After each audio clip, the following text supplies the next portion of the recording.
Transmission began at exactly 1427 Universal Coordinated Time, broadcast simultaneously from every major communication array on Earth.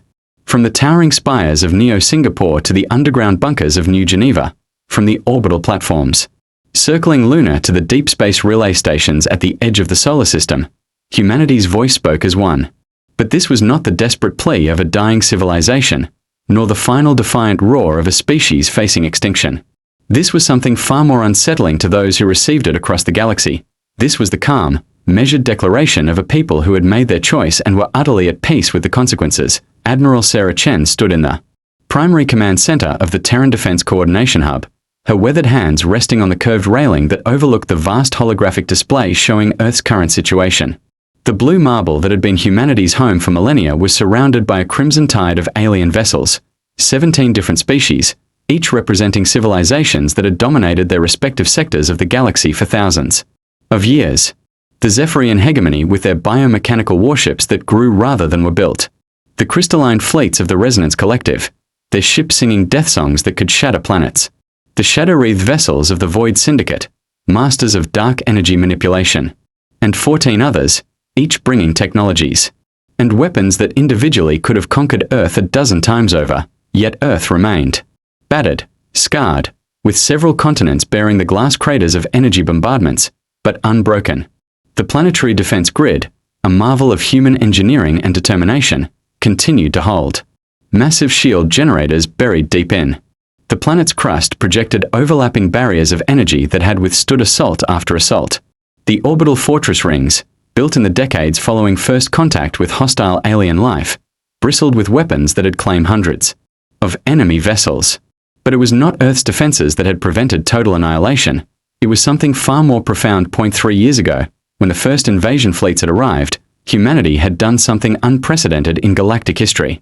Faced with overwhelming odds and certain destruction, they had not surrendered, but neither had they fought with the desperate ferocity that their reputation suggested.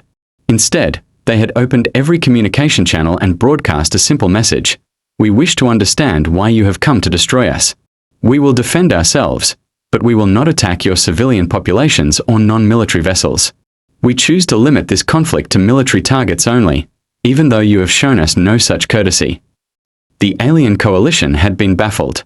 In their collective memory spanning tens of thousands of years, no species had ever voluntarily restricted their own warfare capabilities when facing extinction.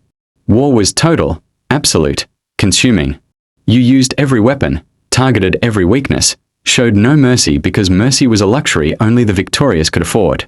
But humanity had broadcast the locations of their own civilian centers and declared them off limits to their own military actions, even as alien weapons rained down on human cities. Admiral Chen remembered the heated debates in the Global Council chambers. General Morrison of the Mars Colonial Forces had slammed his fist on the table, his voice hoarse with rage. They're bombing our schools, Sarah.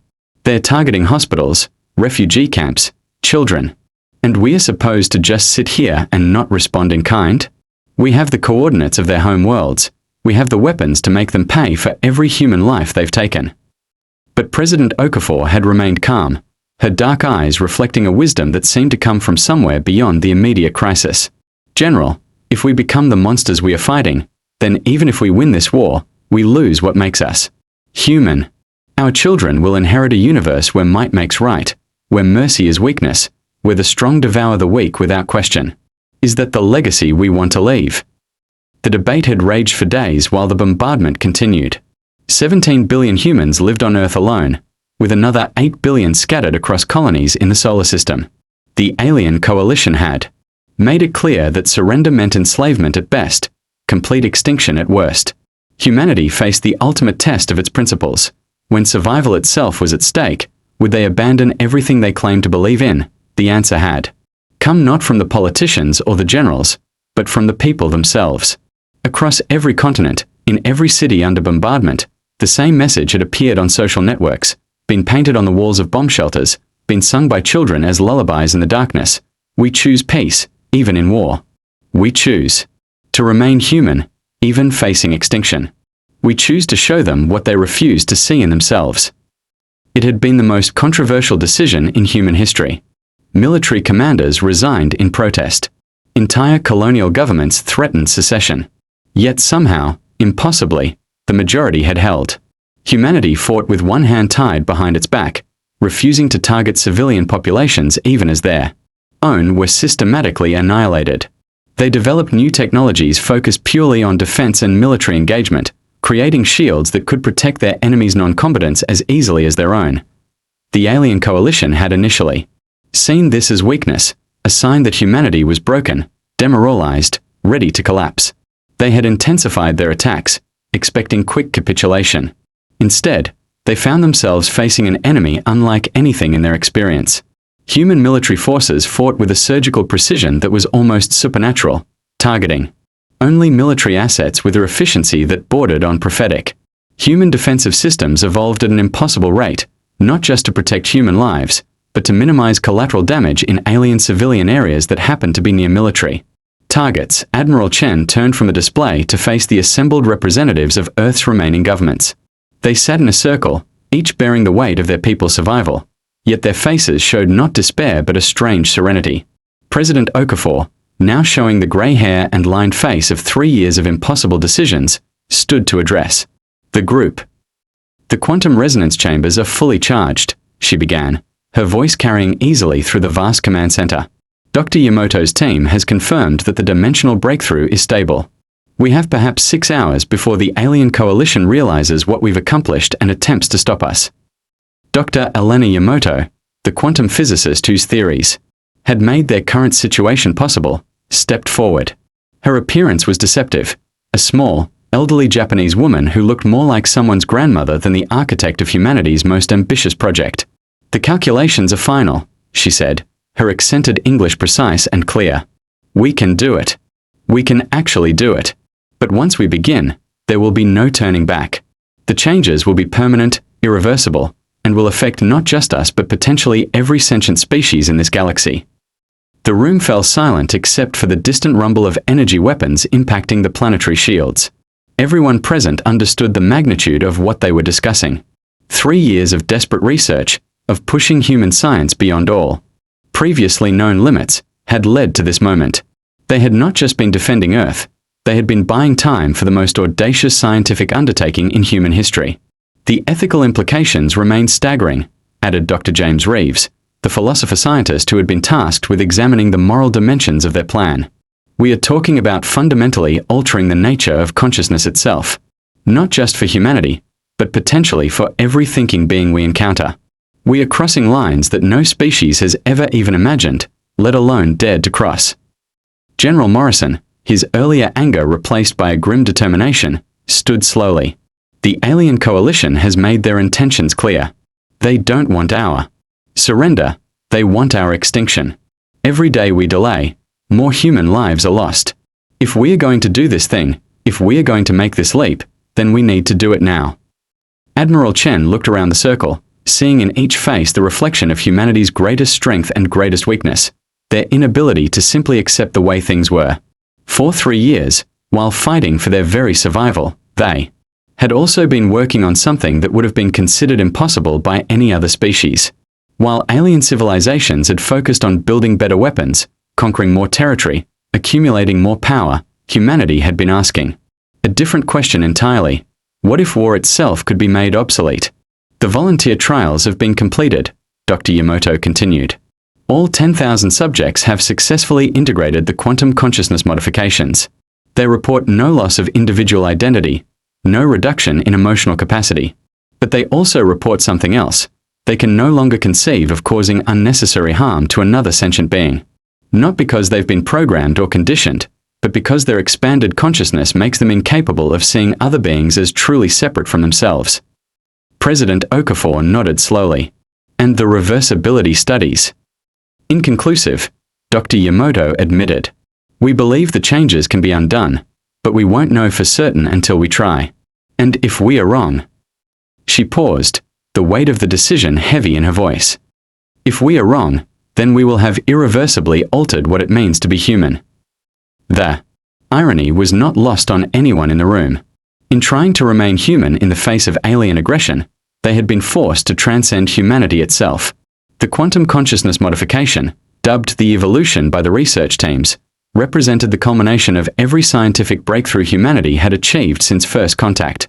Quantum mechanics, neuroscience, philosophy, psychology, even art and music had been integrated into a technology that could fundamentally alter how conscious beings perceive themselves and others.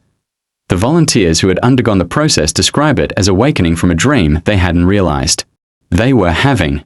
They retained all their memories, their personalities, their individual quirks and preferences, but they experienced themselves as part of something larger. Not a hive mind, each person remained completely individual, but a shared awareness. That made the concept of us versus them literally impossible to maintain. They could still fight if necessary, but only in defense, only to protect, never to conquer or destroy. The alien coalition's latest communication arrived an hour ago, Admiral Chen announced, bringing up a holographic display showing the translated message. They're demanding our immediate and unconditional surrender. They've given us 48 hours to respond before they begin the final bombardment sequence that will crack our planetary shields. The message hung in the air like a death sentence. Everyone in the room knew what the final bombardment sequence meant. The alien coalition had been holding back, using only a fraction of their combined firepower, apparently hoping to preserve some of Earth's resources for their own use. But if they unleashed everything they had, even Earth's remarkable defenses would not hold. There is another option, President Okafor said quietly. We could accept their terms. Conditional surrender. Some of us would survive, even if only as slaves or specimens. Human culture, human knowledge, human genetic diversity would continue in some form. The silence that followed was profound. Every person in that room had lost friends, family members, entire cities to the alien bombardment. They had watched as humanity's greatest achievements were reduced to rubble, as centuries of progress were undone in moments. Yet none of them spoke in favor of surrender. No, General Morrison said finally. If we surrender now, if we accept extinction or slavery, then everything we've suffered, everyone we've lost, becomes meaningless. At least this way, we go out on our own terms, making our own choice about what humanity becomes. Dr. Reeves leaned forward, his philosopher's mind still grappling with the implications. But are we still human if we go through with this? Are we saving humanity or destroying it? The volunteers report that they can still feel anger, still feel fear, still feel love and joy and all the emotions that make us who we are. But they also report that they can no longer feel hatred, can no longer desire to harm others for personal gain, can no longer see other beings as enemies to be destroyed rather than problems to be solved. Maybe that's not such a bad thing, Admiral Chen said softly. Maybe that's what we were meant to become all along.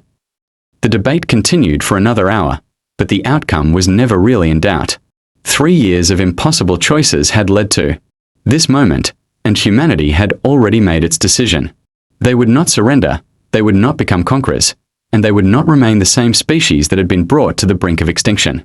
They would evolve, and in doing so, they would offer evolution to every other conscious being in the galaxy. As the meeting concluded and the various leaders dispersed to make their final preparations, Admiral Chen remained in the command center, staring up at the holographic display of Earth surrounded by alien fleets.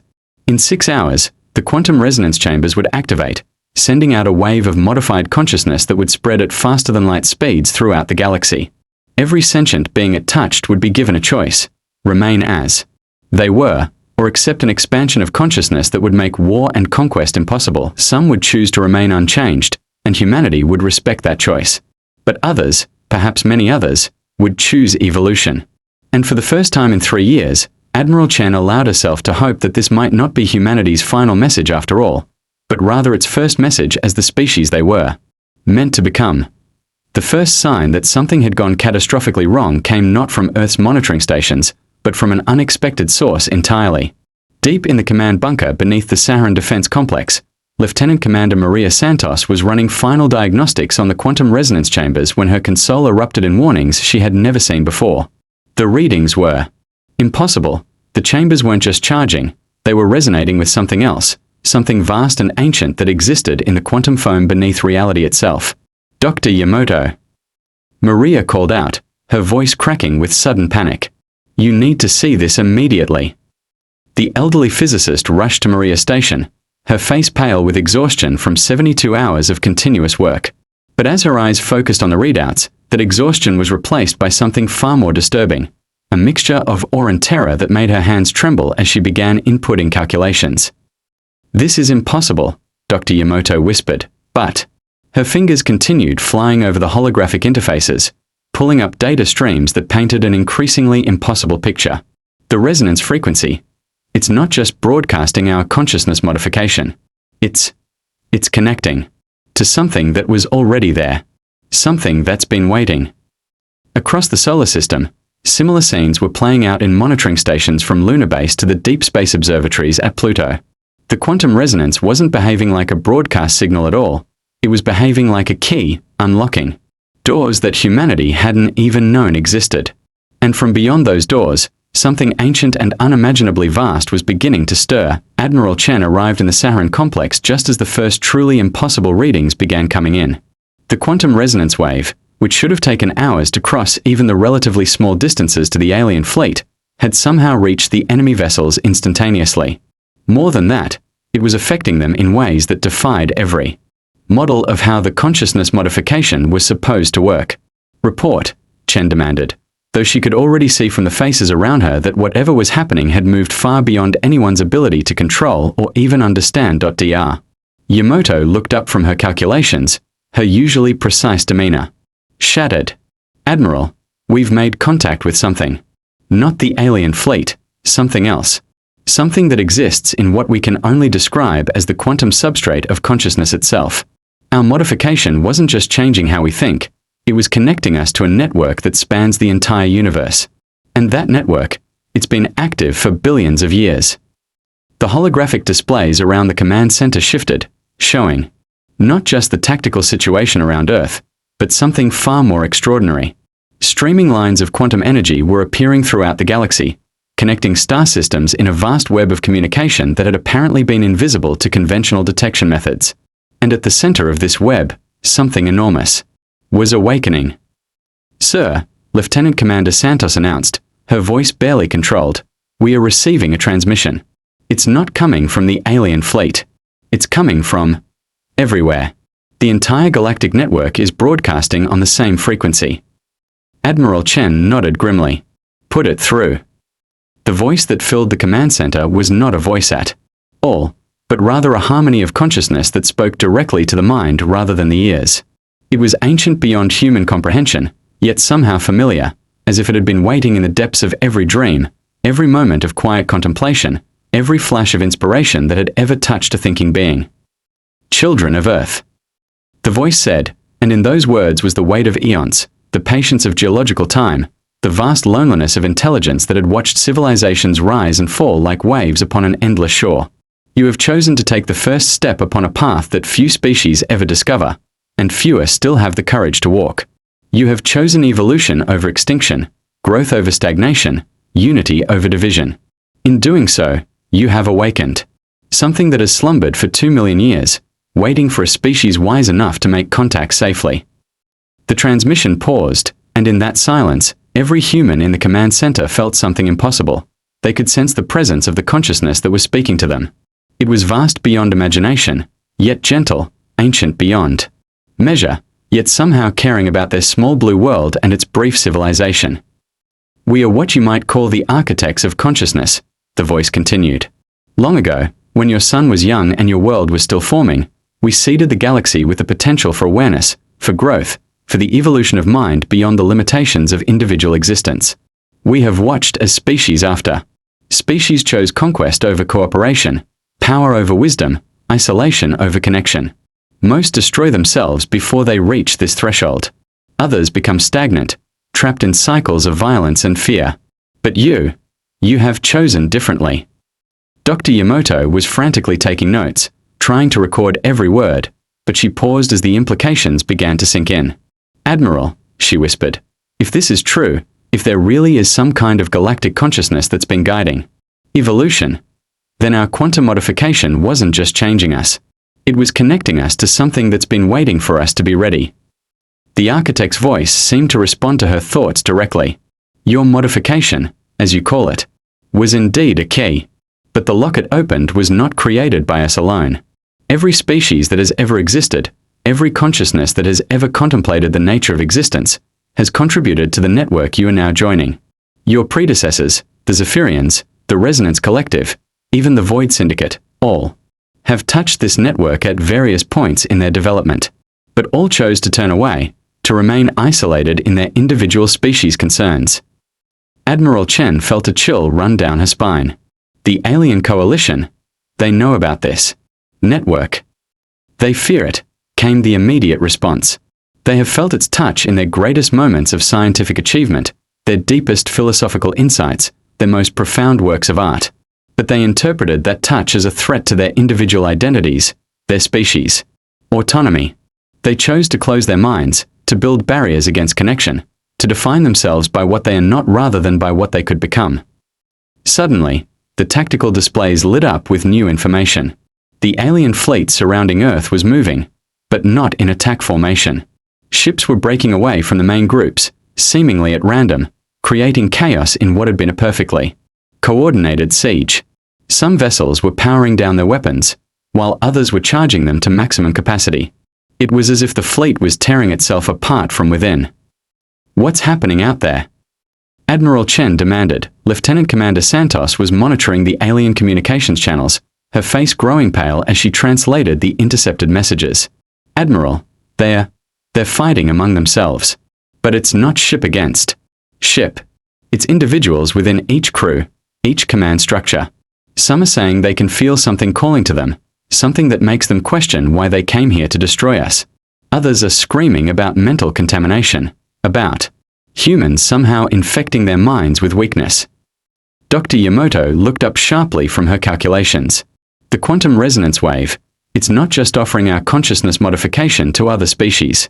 It's offering them the choice to connect to the Architect's network directly. And some of them are choosing to accept. The implications hit everyone in the command center simultaneously. The quantum resonance hadn't just been a desperate attempt to evolve humanity beyond its capacity for warfare. It had been an invitation to every conscious being in the galaxy to join something far greater than any individual species. And now, beings who had spent their entire existence defined by conflict and conquest were being offered a fundamentally different way of existing. The choice is spreading, the Architect confirmed, its voice now carrying harmonics from what sounded like thousands of different species, as if beings throughout the galaxy were adding their voices to the chorus. Each consciousness that accepts connection adds its unique perspective to the whole. The network grows stronger, more diverse, more capable of understanding and nurturing the infinite varieties of awareness that exist in this galaxy. On the tactical displays, the situation continued to deteriorate for the Alien Coalition. Entire ships were going dark as their crews became paralyzed by internal conflict. Other vessels were breaking formation entirely, setting course for their home. Systems as if suddenly remembering urgent business elsewhere. But most disturbing of all, several ships from different species were beginning to move into protective positions around Earth, their weapons targeting their former allies. Admiral Chen opened a communication channel to the lead vessels of each alien fleet. This is Admiral Sarah Chen of the Terran Defense Forces. We are monitoring significant disruption in your formations. Do you require assistance? The response came not from a single source, but from dozens of alien voices speaking in perfect synchronization, their words translated by systems that seem to understand not just language but intent. Admiral Chen, we speak for those among the coalition who have chosen connection over isolation. We can no longer participate in the destruction of a species that has shown us a path beyond endless conflict. We request permission to enter into dialogue about a permanent cessation of hostilities. But before Admiral Chen could respond, another transmission cut through the communications array, this one carrying the unmistakable tone of rage and desperation. Human contamination confirmed. All vessels, prepare for immediate full-scale bombardment. Destroy the source before the infection spreads further. The space around Earth exploded into chaos as the Alien Coalition effectively declared war on itself. Ships that had been allies for 3 years suddenly found themselves on opposite sides of a conflict that had nothing to do with territory or resources, and everything to do with the fundamental nature of consciousness itself. Dr. Yamato was watching her displays with growing alarm. Admiral, the quantum resonance is amplifying. The more beings that connect to the network, the stronger the signal becomes. It's beginning to reach systems dozens of light years away. We are not just broadcasting to the ships around Earth anymore. We are broadcasting to entire civilizations. The awakening has begun, the architect's voice announced, and now it carried undertones of something that might have been joy, if such an ancient consciousness could experience joy. For 2 million years, we have waited for a species to make this choice freely, to open the door not just for themselves but for all consciousness in this galaxy. You have done more than save your own world, children of Earth. You have begun the salvation of all worlds. Admiral Chen felt the weight of unintended consequences settling on her shoulders like a lead blanket. We never meant to trigger a galactic civil war, she said aloud. We were just trying to survive, to find a way to remain human while defending ourselves. And in choosing to remain human rather than become monsters, the architect replied, you have shown every species in this galaxy what they could become if they made the same choice. The war you see is not destruction, it is birth. Every consciousness must choose for itself whether to grow or to remain static. Those who choose growth will find their way to the network. Those who choose to remain as they are will be respected in that choice, but they will no longer be able to force their stagnation upon others. The battle raging in space around Earth was unlike anything in recorded history. It wasn't the massive exchanges of firepower that had characterized the siege for the past 3 years, but rather a series of smaller conflicts as individual ships, sometimes individual crew members, made their choices about which side of the new reality they wanted to embrace. Weapons fire was often followed immediately by surrender signals. Ships would break off from attack runs to begin broadcasting messages of peaceful intent. In some cases, vessels were literally tearing themselves apart as different sections of their crews made different choices. Dr. Yamoto's hands were shaking as she continued monitoring the expanding wave of quantum resonance. Admiral, it's reached the Centauri system. We are detecting response signals from at least 14 different species we've never encountered before. And it's not stopping. The wave is accelerating as it picks up resonance from each new consciousness that joins the network. How far will it go? Admiral Chen asked, though she suspected she already knew the answer.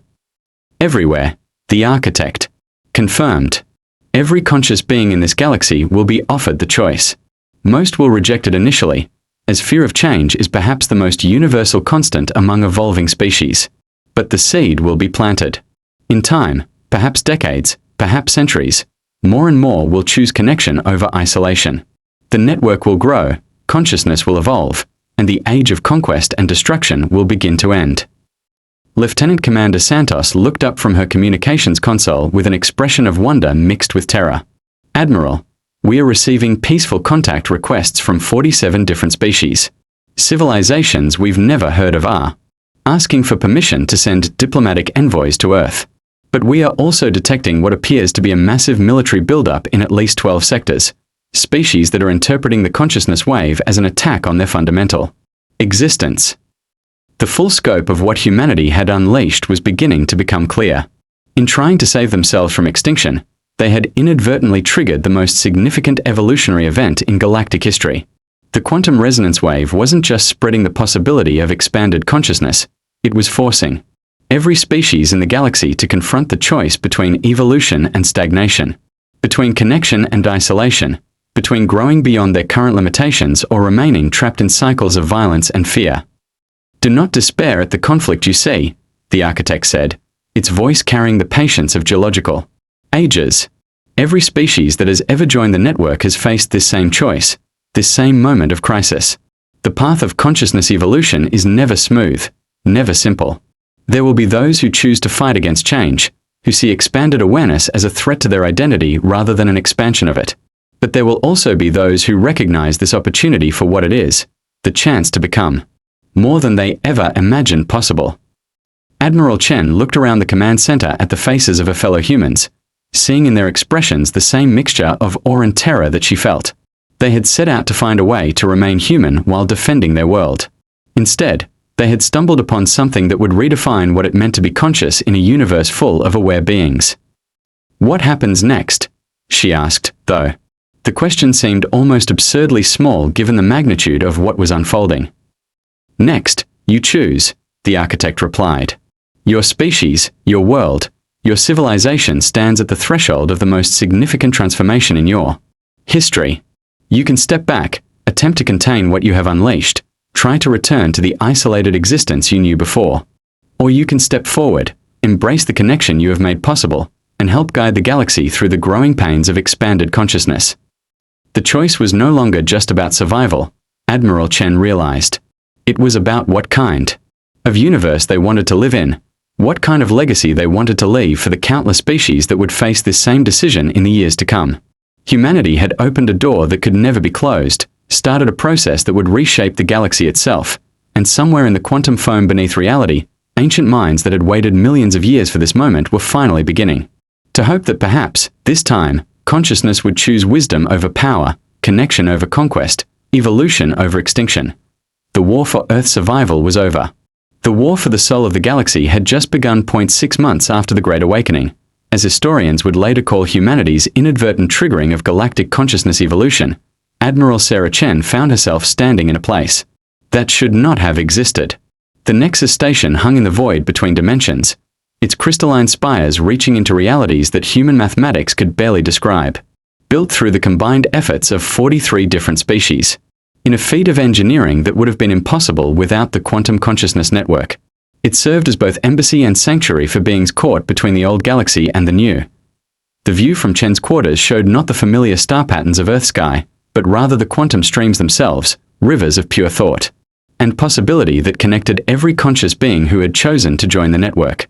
She could see, if she focused her enhanced perception correctly, the brilliant nodes that represented entire civilizations, the smaller sparks that were individual minds, and the vast, patient glow that was the architects themselves, watching over it all like benevolent guardians. But she could also see the shadows, the dark spaces where species had chosen isolation, the jagged tiers in the network where conflict still raged, and most disturbing of all, the growing void at the galaxy's edge where something ancient and hostile was beginning to stir in response to the changes sweeping across known space. "Admiral," came a voice from behind her, and Chen turned to see someone who still made her do a double-take even after months of interaction. ZKA had once been a Zephyrian commander, part of the biomechanical fleet that had been among the most ruthless in the coalition besieging Earth. Now, after choosing connection over conquest, the being who stood before her was something entirely new, neither fully Zephyrian nor human, but a synthesis of both consciousness types that represented the future of galactic civilization. ZKA's form had stabilized into something roughly humanoid, though the biomechanical components still shifted and adapted in real time to changing needs. Most remarkably, where once there had been the cold calculation of a military strategist designed for conquest, there was now something that could only be called compassion, not the elimination of the original personality, but its expansion into something capable of caring for the well-being of all conscious life. "The Council of Synthesis is ready to convene," ZKA continued, their voice carrying harmonics that spoke directly to the enhanced consciousness network. "The reports from the Outer Rim are troubling." Chen nodded grimly. The Council of Synthesis had been formed from representatives of every species that had chosen to join the consciousness network, a governing body unlike anything that had ever existed, where decisions were made not through debate and voting, but through a kind of collective understanding that emerged from truly shared experience. It was remarkably effective at reaching consensus, but the news it had been receiving from the galaxy's edges was enough to disturb even minds expanded beyond individual concerns, as they walked through the station's corridors toward the council chambers. Chen marveled again at the impossible architecture around them. The Nexus Station existed partially in normal space and partially in what the architects called consciousness space, the quantum realm where thoughts became reality, and individual minds could merge temporarily without losing their essential identity. The corridors seemed to stretch infinitely in some directions while folding back on themselves in others, and the beings they passed represented a diversity of life forms that would have seemed like a fever dream just months earlier. There were the crystalline singers, beings of living mineral whose thoughts took the form of hauntingly beautiful music that could be heard both acoustically and directly in the mind. The shadow dancers, who had once been members of the Void Syndicate, now used their mastery of dark energy to create art installations that existed partially in folded spacetime. Even more remarkable were the hybrid consciousnesses, beings like ZKA who had chosen to synthesize their original nature with elements from other species, creating entirely new forms of awareness that had never existed before. "Tell me about the Outer Rim situation," Chen said as they walked. Even after months of enhanced consciousness, she still found it easier to process complex information through traditional conversation rather than the direct mind-sharing that many network members preferred. ZKA's expression grew troubled. the biomechanical components of their face shifting to display patterns of concern that drew from both human and Zephyrian emotional languages. The severance is spreading faster than we anticipated. Entire sectors are cutting themselves off from the network, creating what can only be described as consciousness dead zones. But that's not the worst part. They paused at an intersection where the corridor branched into 7 different directions, each leading to a different section of the station. Chen noticed that one of the branches was sealed off with warning symbols in dozens of different languages. "What's the worst part?" she asked, though from ZKA's expression, she suspected. She wouldn't like the answer. The entities behind the severance aren't just isolating themselves from the network, ZKA explained. They're actively working to destroy it. They've developed weapons that target consciousness directly, not just the physical brain or processing matrix, but the quantum field that allows for expanded awareness. They're trying to forcibly revert connected beings back to isolated consciousness, and in many cases, the process is lethal. Chen felt a chill that had nothing to do with the station's environmental systems. The possibility that beings could develop weapons to attack consciousness itself hadn't been considered during the early stages of the network's expansion. It represented a threat not just to individual lives, but to the evolutionary process that was reshaping galactic civilization. They entered the council chambers, and Chen was struck again by the impossible beauty of the space. The chamber existed in a pocket of folded reality where the normal rules of physics were more like gentle suggestions.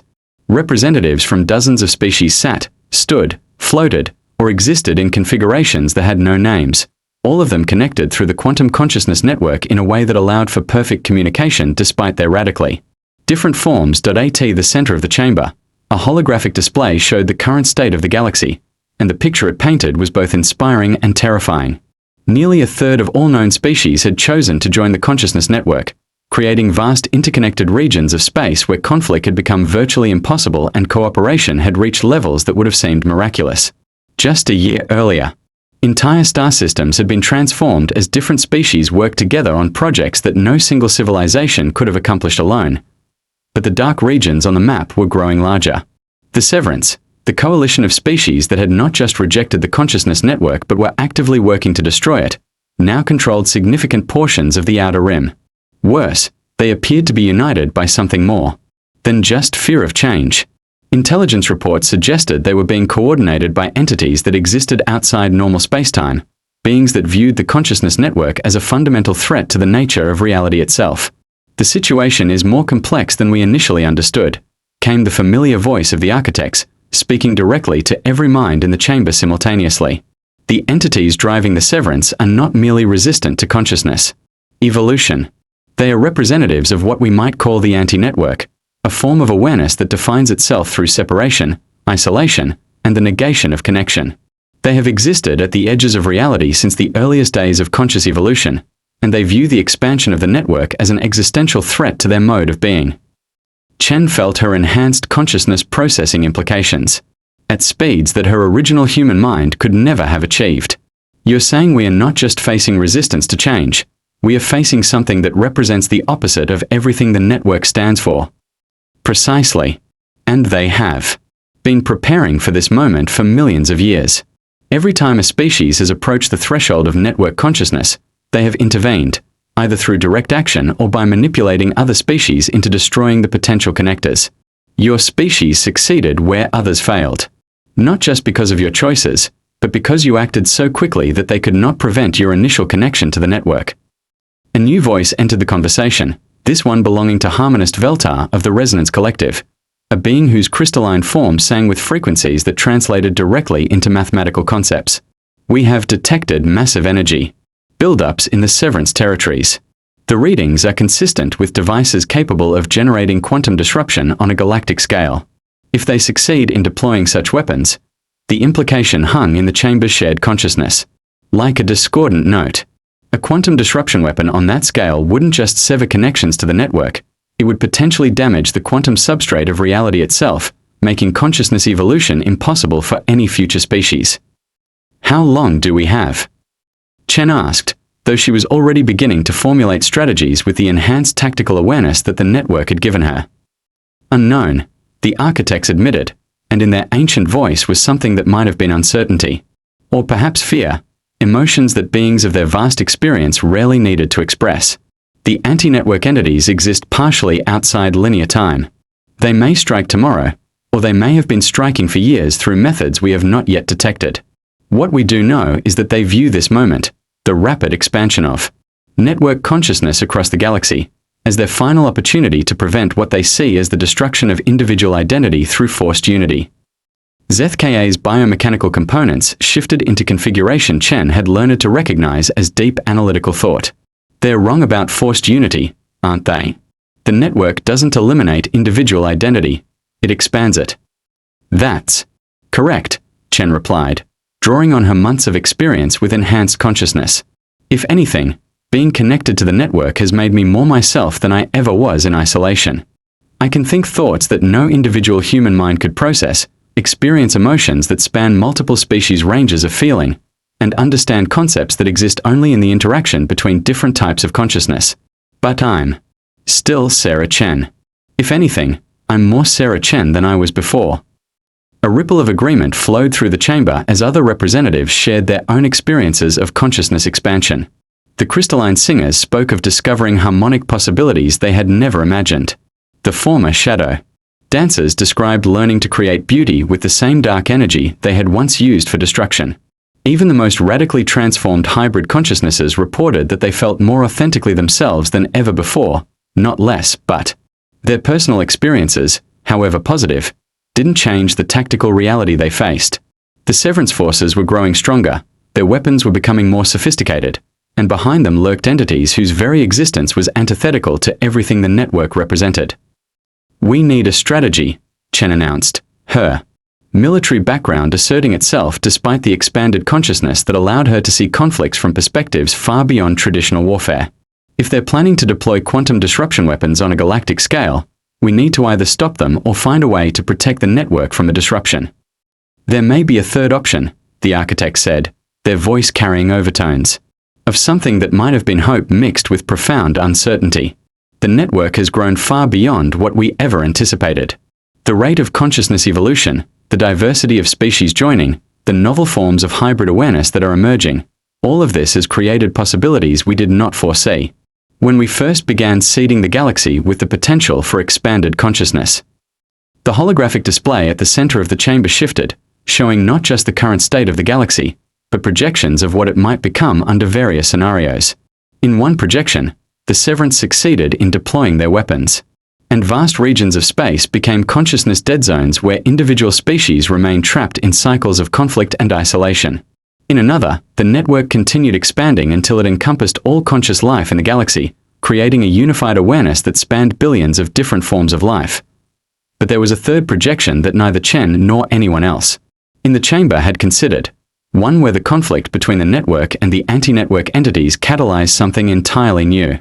The fundamental conflict between connection and separation, between unity and isolation, between evolution and stasis. This conflict may not be something to be resolved through victory by either side. It may be something to be synthesized into a form of consciousness that includes both possibilities without being dominated by either. Chen felt her enhanced mind struggling to grasp the implications. You're suggesting that we don't fight the anti-network entities, but somehow find a way to include them in an even larger form of consciousness. Not include them, synthesize with them. Create a form of awareness that can experience both connection and separation simultaneously, that values both individual identity and collective understanding, that can evolve without losing the essential nature that makes each species unique.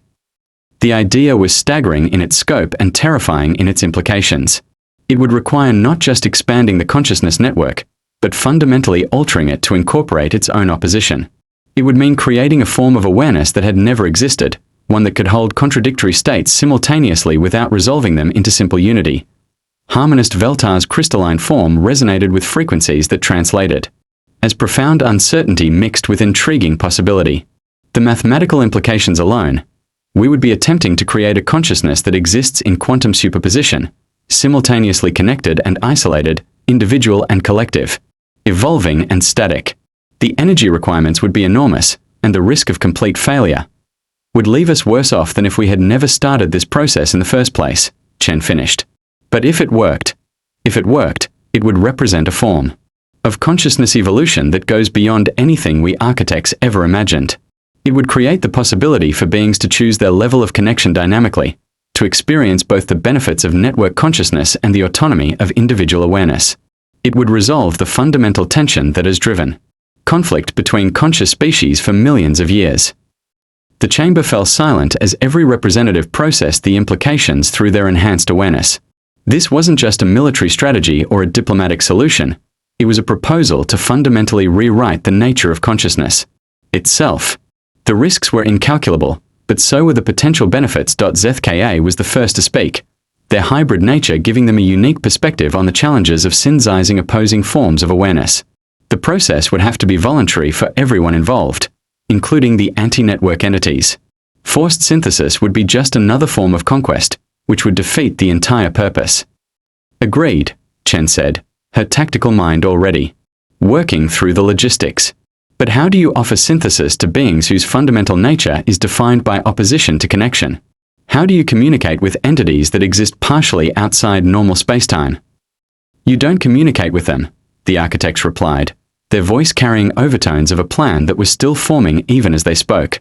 You create conditions where synthesis becomes possible and wait for them to choose it.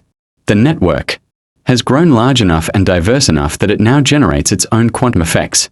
If we can modify those effects, tune them to resonate with the anti-network entity's frequency rather than oppose it, the implications hit Chen like a physical force.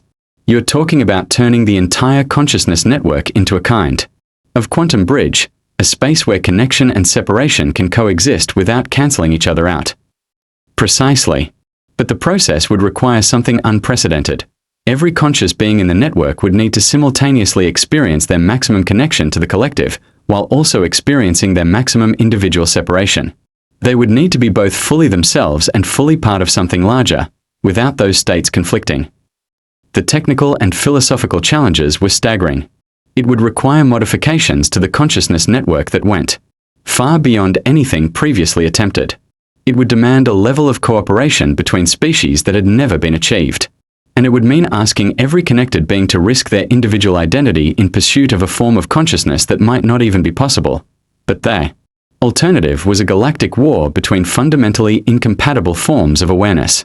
With the very nature of consciousness itself as the battleground, Chen looked around the chamber at the representatives of dozens of species, each one representing millions or billions of beings who had chosen connection over isolation, evolution, over stagnation. In their enhanced awareness, she could sense their fears, their hopes, their uncertainty, and their determination to find a path forward that honored both individual autonomy and collective wisdom. When do we begin?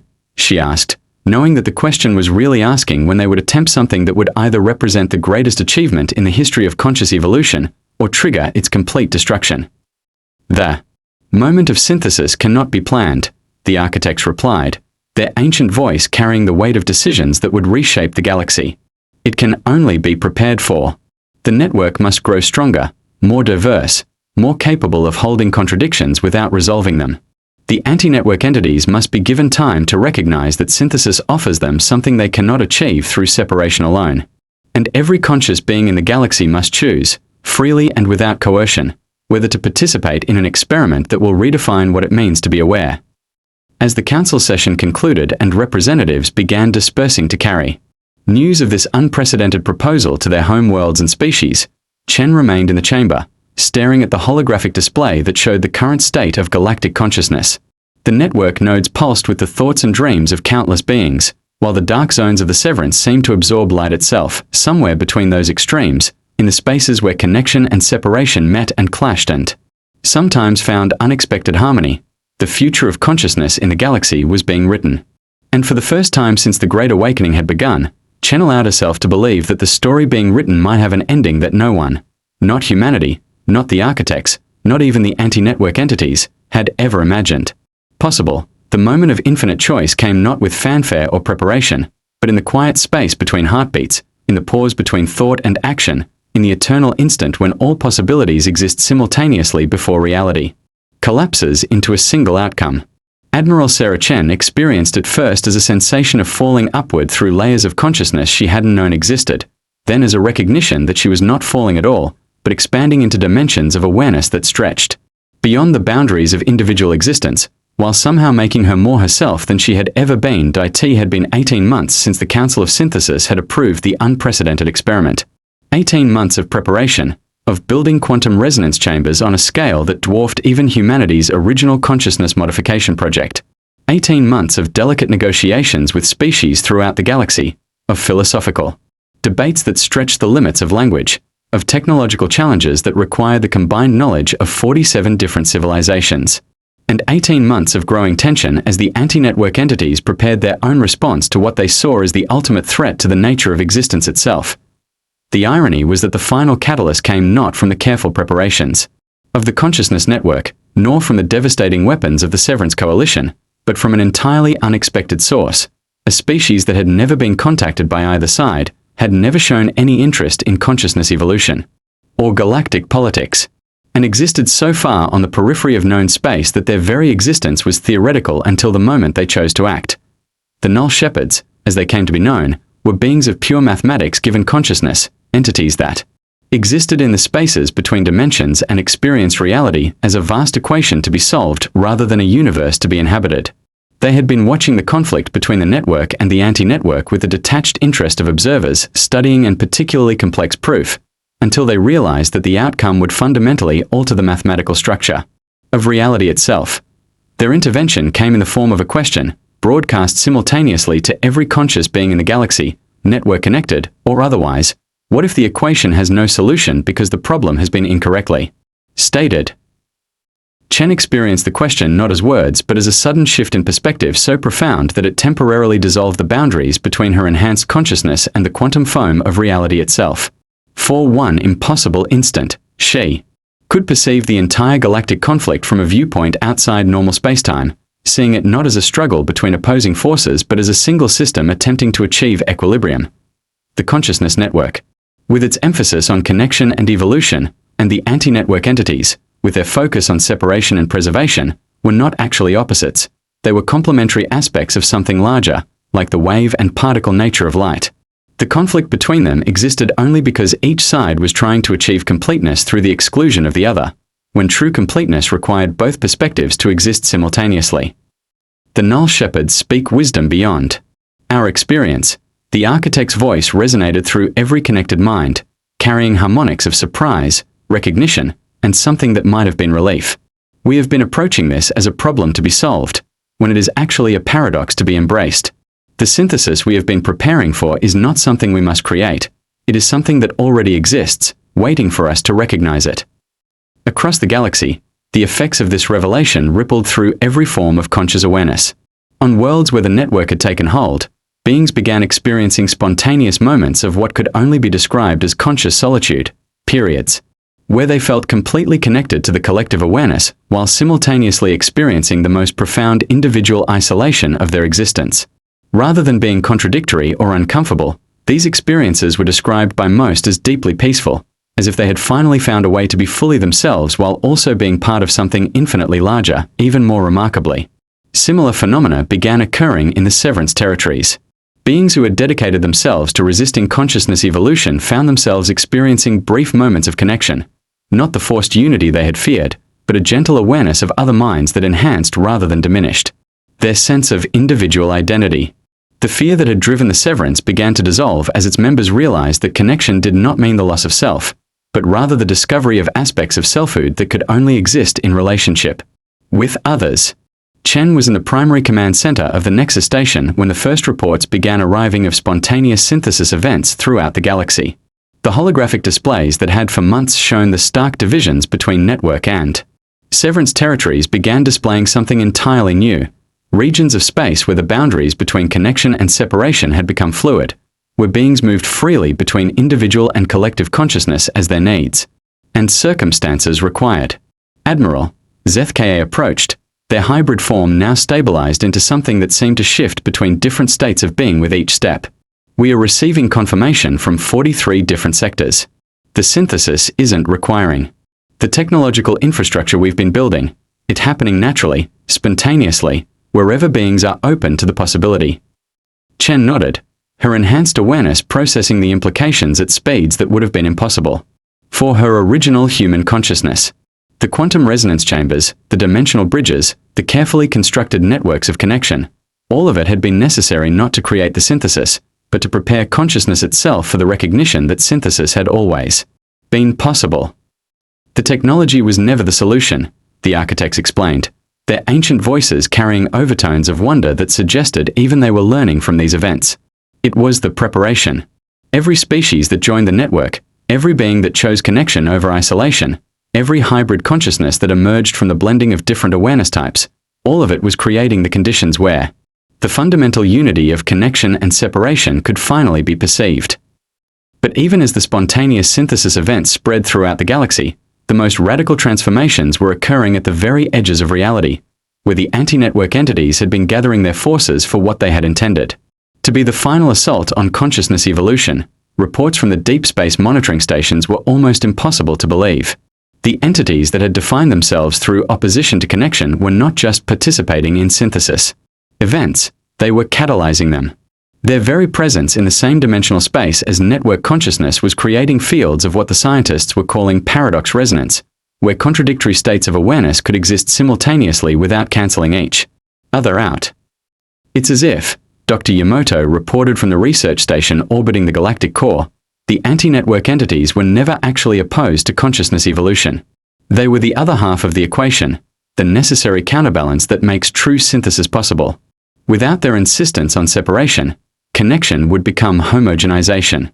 Without the network's emphasis on unity, separation would become isolation. Together, they create the possibility for beings to choose their level of consciousness connection dynamically, moment by moment, based on their individual needs and circumstances. The revelation recontextualized everything that had happened since humanity's first desperate attempt to defend their world. The Great Awakening, the Galactic Civil War, the rise of hybrid consciousnesses, the development of consciousness-targeting weapons, even the seemingly hostile actions of the anti-network entities, all of it had been part of a larger process. A galaxy-wide evolution toward a form of awareness that could hold contradictory states without resolving them into simple unity or separation. Chen found herself standing once again at the observation deck of the Nexus station, but the view had changed dramatically. Instead of the stark divisions between light and shadow that had characterized the galactic consciousness map for months, she now saw something that defied easy description. Streams of quantum awareness flowed between star systems like rivers of living light, but these streams did not eliminate the darkness between them. Instead, they created a kind of luminous web where both connection and separation were equally valued, where beings could choose to be part of the flow or exist in the peaceful darkness between streams, where isolation and unity coexisted as complementary aspects of the same underlying reality. Admiral Chen, came a voice she had never heard before, yet somehow recognized immediately. Turning, she saw a figure that seemed to exist in multiple states simultaneously, sometimes appearing as a being of pure shadow, sometimes as a creature of crystalline light, sometimes as something entirely beyond visual description. I am speaking for what you have called the anti-network entities, the figure continued, their voice carrying harmonics that spoke directly to consciousness itself, rather than to hearing. We wish to express something that our nature has never allowed us to express before: gratitude. For the first time in our existence, we have discovered that our opposition to connection was not actually opposition at all, but rather the necessary foundation that makes true connection possible. Chen felt her enhanced consciousness processing this interaction on multiple levels simultaneously. You're saying that the conflict between network and anti-network was the galaxy teaching itself to synthesize opposites, the figure replied. Every conscious being that has ever existed has faced the choice between connection and separation, between belonging and autonomy, between losing themselves in something larger or remaining isolated in their individual limitations. What we have discovered together is that this choice was based on a false premise. It is possible to be simultaneously connected and separate, to belong while remaining autonomous, to be part of something larger while becoming more individually yourself. The implications of this recognition were spreading throughout the galaxy at speeds that transcended the normal limitations of spacetime. On Earth, the quantum resonance chambers that had started the entire process were registering readings that their designers had thought impossible, not just the successful modification of consciousness, but the spontaneous evolution of awareness itself into forms that had never existed before. Humanity, the species that had chosen peace even in the face of extinction, had inadvertently catalyzed the most significant evolutionary leap in the history of galactic consciousness. But more than that, they had proven that evolution was not about choosing between alternatives, but about finding ways to synthesize seemingly incompatible possibilities into something greater than the sum of its parts. The experiment is complete, the architects announced, their voices now carrying harmonies from every type of consciousness that existed in the galaxy: network entities, anti-network beings, hybrid consciousnesses, and forms of awareness so new that they had no names. But the completion is not an ending. It is a beginning. What we have discovered together is not a solution to the challenges of consciousness evolution, but a new way of existing with those challenges. The galaxy is now capable of supporting infinite varieties of awareness, from the most connected collective consciousness to the most fiercely individual autonomy, and everything in between. Chen looked out at the transformed galaxy, seeing in its quantum streams and peaceful shadows the reflection of humanity's original choice to remain human even in the face of extinction. That choice had not been about remaining static or unchanged, but about growing without losing their essential nature, about evolving without abandoning their core values. Now, every conscious being in the galaxy had the same choice available to them, moment by moment, throughout their existence. How connected or separate to be, how individual or collective, how stable or evolving.